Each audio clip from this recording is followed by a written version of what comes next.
shape it off where you don't have any sharp corners.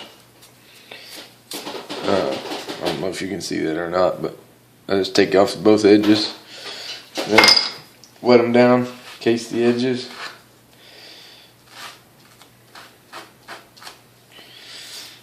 Now you got the edges wet, and if you get too much on there, you can just wet the whole thing. That way it's all uniform and you don't mess up the color of it. But anyway, now I've got that.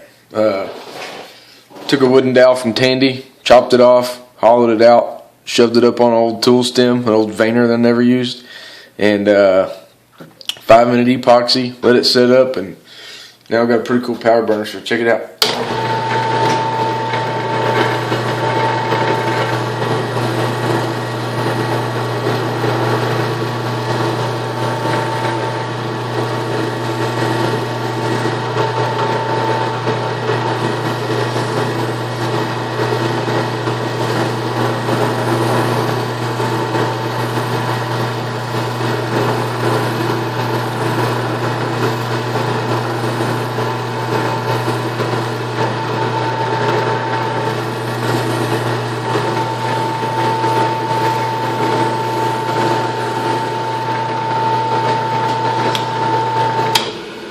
Alright, I get the first little part done. I'm going to rub a little beeswax on there. From what I've heard, this works best. Either beeswax or paraffin or a mixture of the two. Like a compound wax, but I don't have any of that. So beeswax, just run it again. Now you're wanting to melt that wax down into that leather. That's what's going to make your edge last and not dry out and start coming apart again. Start fraying.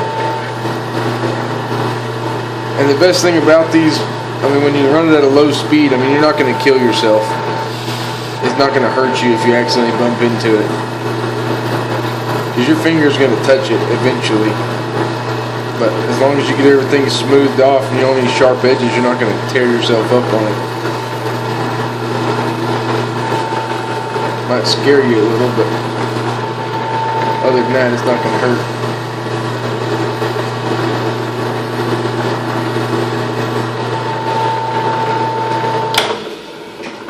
And that is my, I don't know, my kind of homemade edge burnisher on a drill press. See if you can see it any better if I zoom it in. There we go.